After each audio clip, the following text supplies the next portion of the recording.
Hello, everyone, and welcome to another episode of the Powerful Man Show. I'm your host, Doug Holt, with my special guest, Ben Allen. Ben, thanks so much for making the time, man. Thanks for having me on, Doug. I really appreciate it. I'm grateful to be here.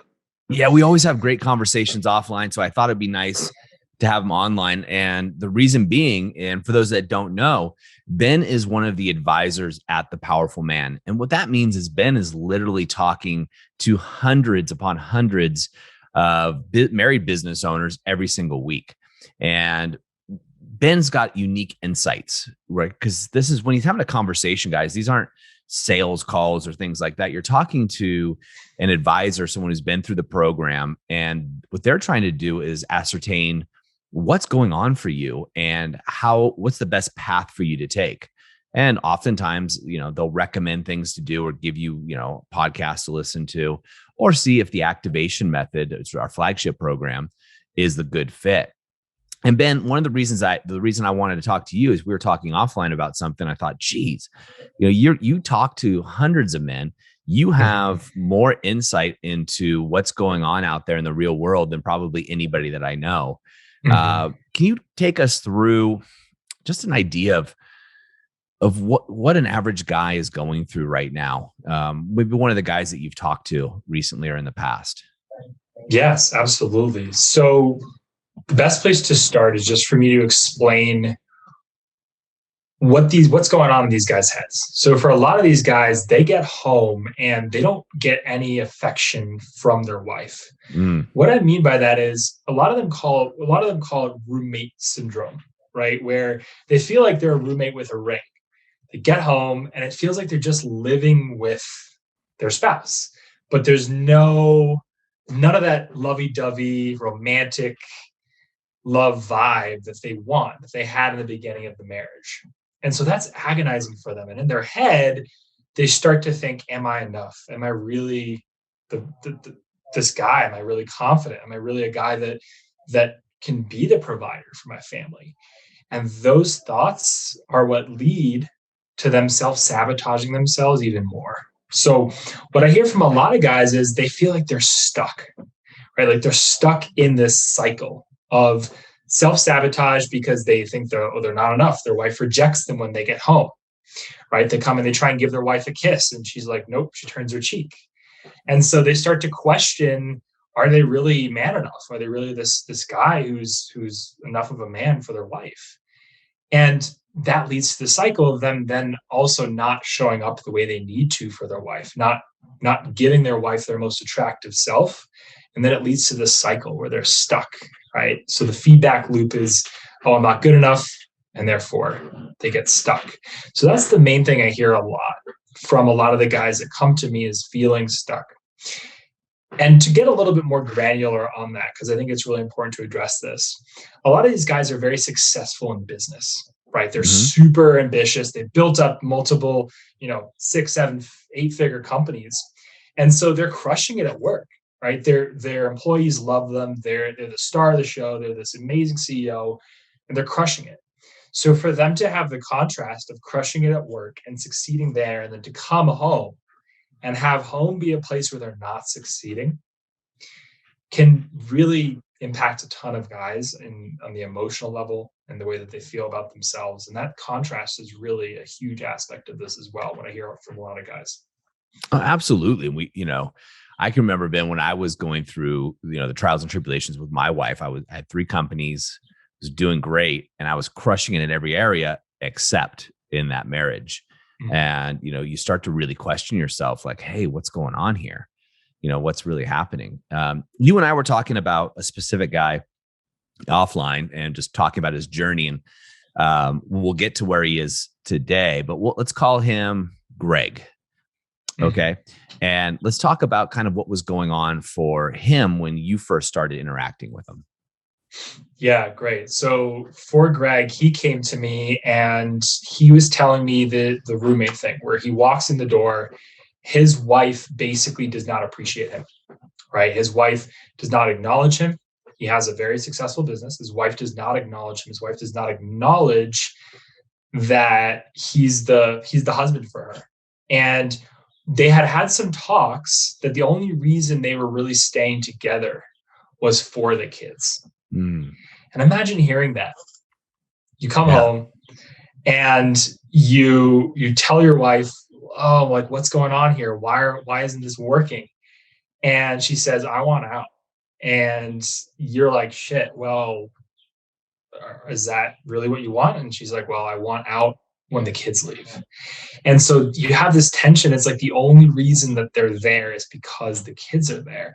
And that's what he came to us with that pain. And the other thing that he really was struggling with was the fact that he would fight all the time with his wife. Yep. He'd fight all the time with her. There was no intimacy. He'd fight all the time with her. And the kids were starting to see that. They were starting to pick up on the relationship that their parents had. And what really drove him crazy was knowing that his kids were seeing him and his wife fight, and that they would grow up seeing that chaos, and they would think, oh, that's what a relationship is like. Yeah. And that's what he knew. Yeah. Yeah. And, man, kids I have 2 kids, Ben, and they are just always watching. Right. And the scary thing is for a lot of us guys, until when we're in this situation like this guy is what we realize is that our daughters are going to grow up and find a man who treats them the way that we treat our wives. They're going to grow up acting like our wives, and our sons are going to grow up acting like us, right? And finding a relationship. So that pattern just keeps repeating. And we realize, like, wait a minute. And this is one thing that I love about the men that come to you, and you can speak to this probably more, is these are guys that are going, look, I'm breaking this generational pattern. I'm breaking this problem. These are habits that have been repeated from the past. And I'm going to do this not only for me, but I'm going to do this also for my kids and going through there.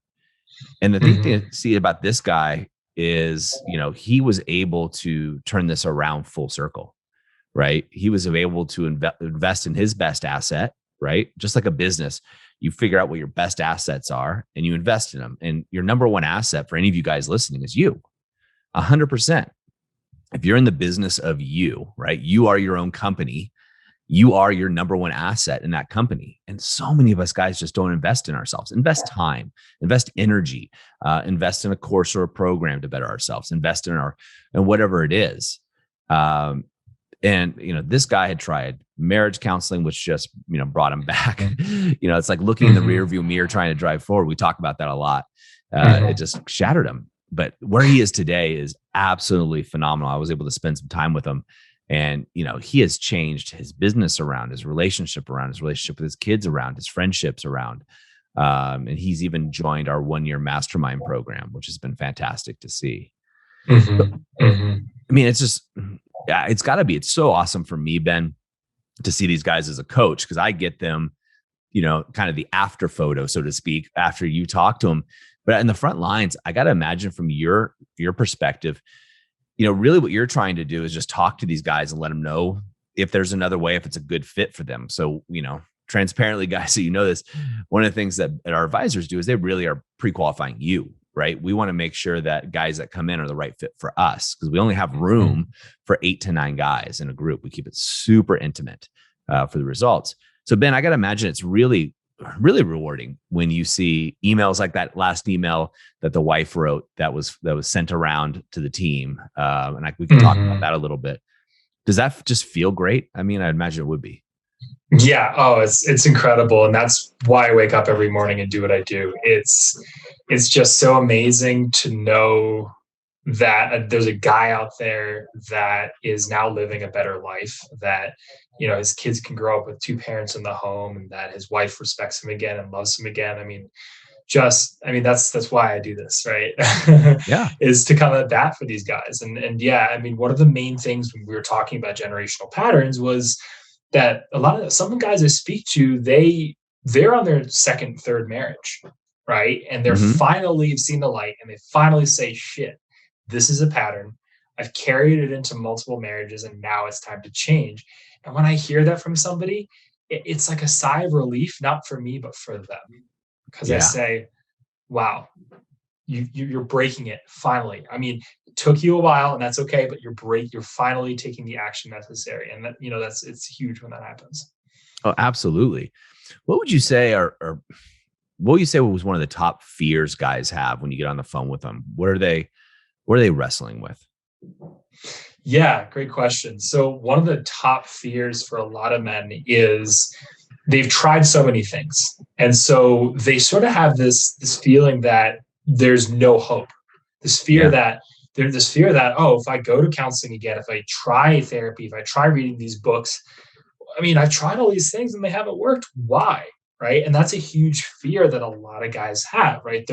They don't want to dip their toes into something because in the past, things that they've tried have either brought up existing issues or just been a temporary band-aid fix. And so I get that fear. And there's a lot of ways we can, we can trick ourselves in our brain to think, oh, this is scary. And I get that. That's one of the main ones that I hear a lot. And yeah, we can definitely talk a little bit about that.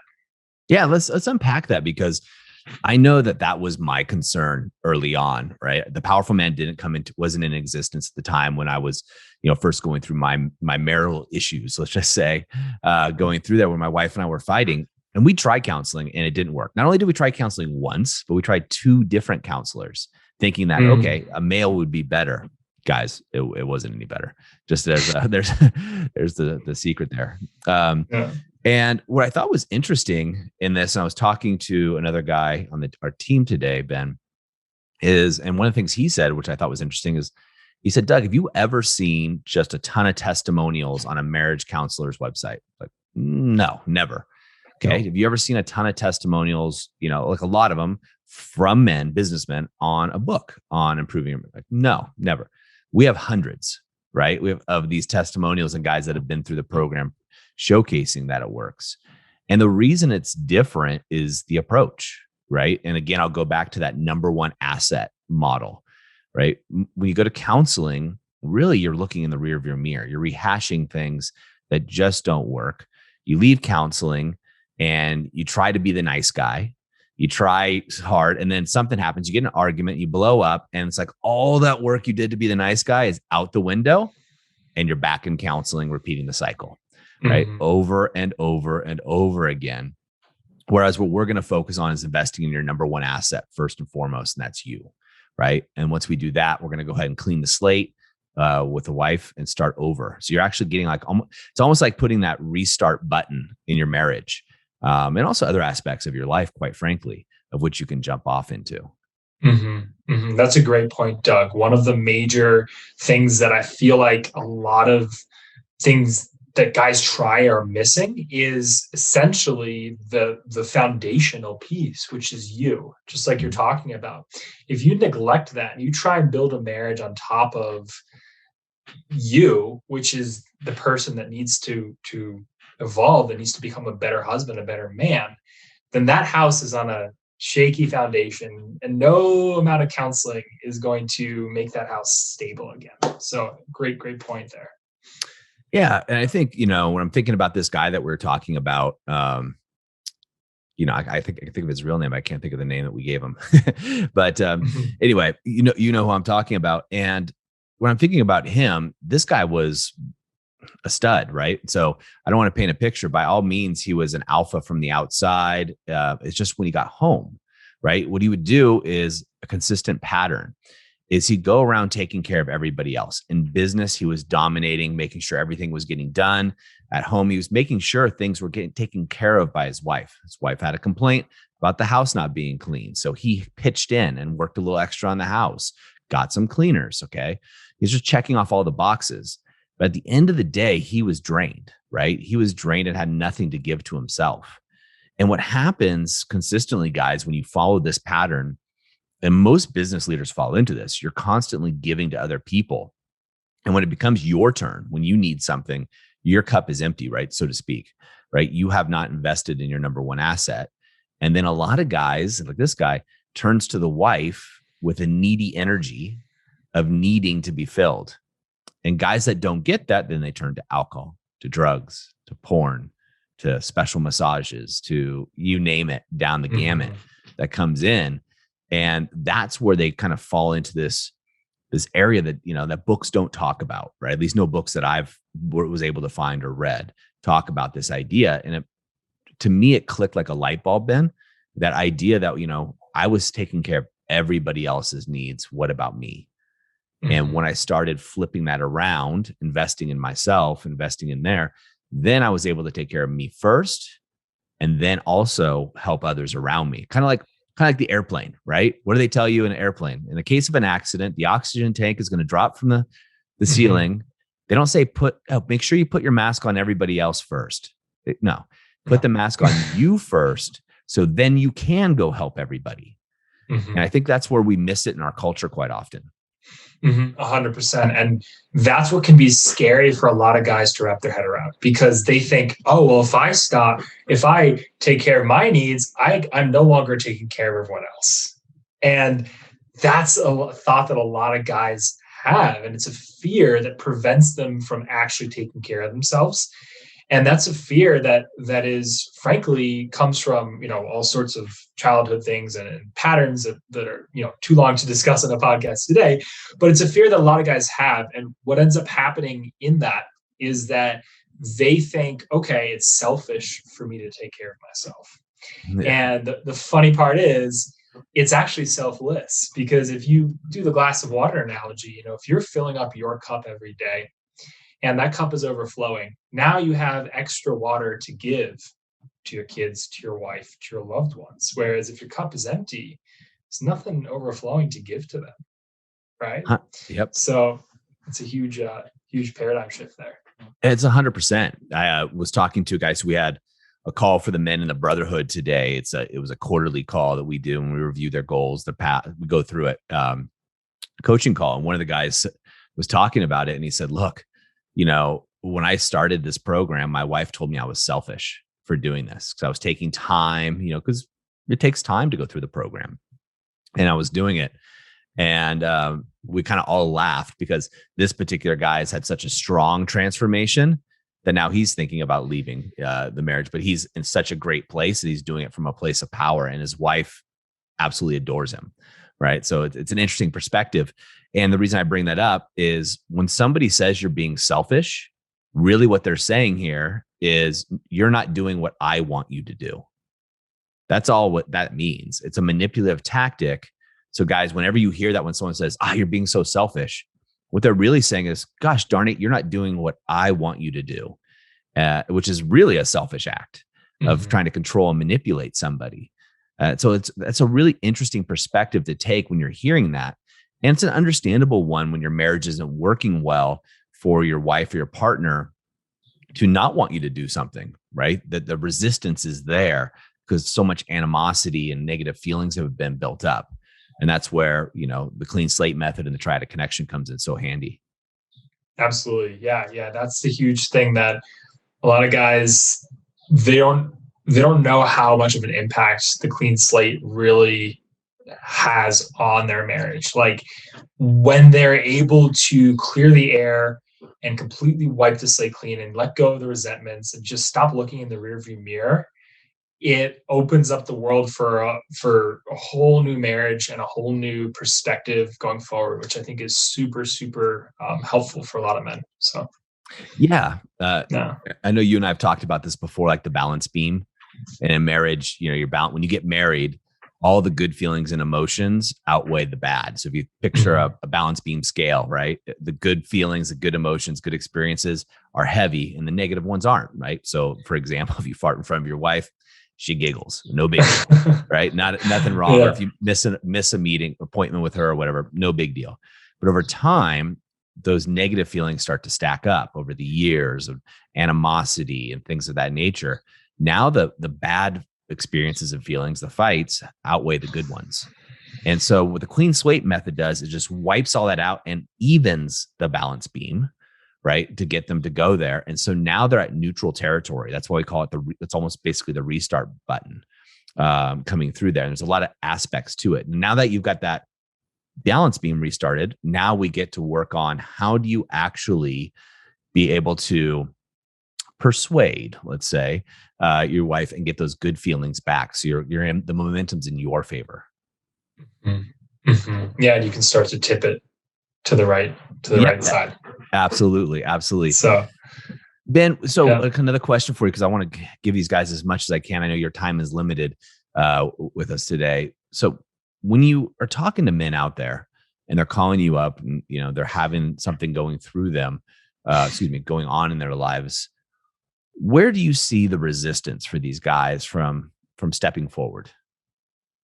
Great question. Great question. A huge resistance for these guys in stepping forward and taking this action is the fear that even if they were to change as a man, even if they were to become activated, become that guy who can now meet her needs, that she wouldn't be receptive to it. I'm doing all this work, and my wife, she's not gonna, she's so far gone, she needs to change too. And why would she change if I change? And so they're worried that they're going to put this work in to become this amazing guy, and that she's not going to change on her side of the street. And so a lot of the issues that she's now portraying to him are going to stick around even after he changes. That's one of the biggest fears that I hear for a lot of guys is, will she actually change?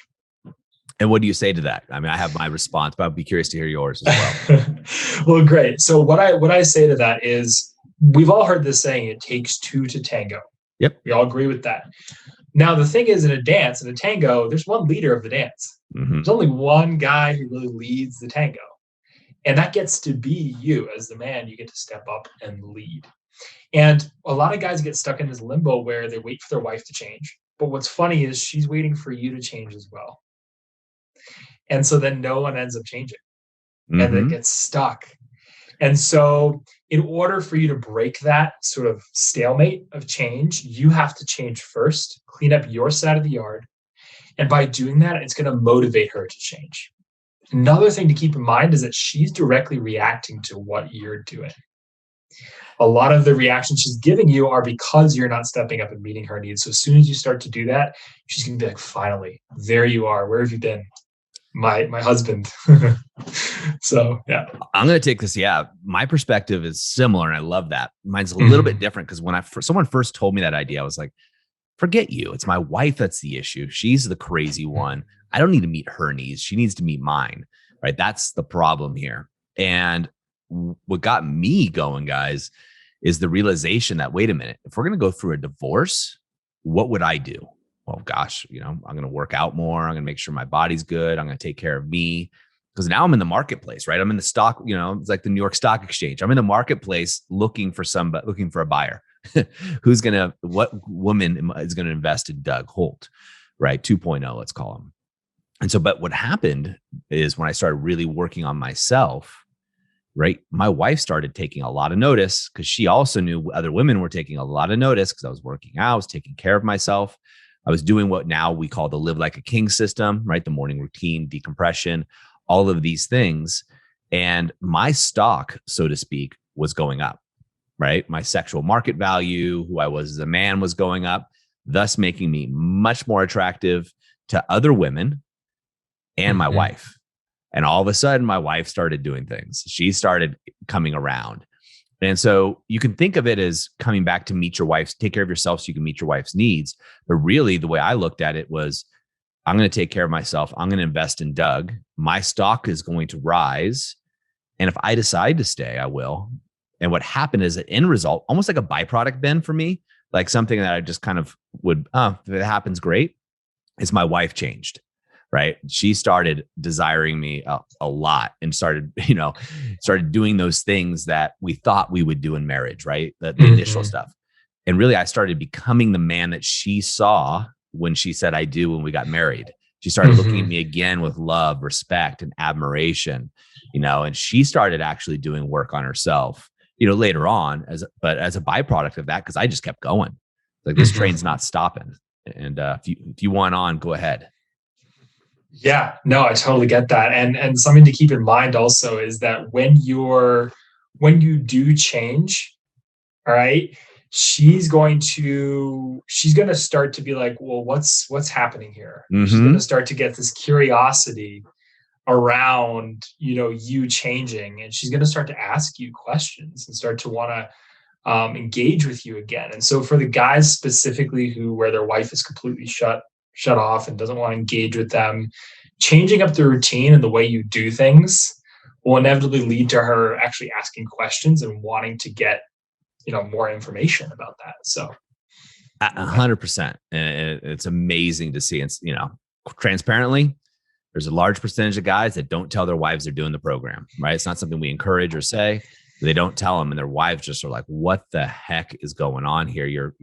And their wives start pursuing them. And the guys are talking in the group like, this is crazy. This stuff works, which is awesome to see. Well, Ben, man, I want to thank you so much on behalf of myself, the Powerful Man movement, and all the men lives and families, right, that you've touched and changed and really done a 360 around for their entire family. I just wanted to thank you for the work that you do and the time that you take with these guys. Well, thanks, Doug, for that. And thank you for being an amazing coach and a supporter for all these men as well, and for leading this movement, and onward and upwards.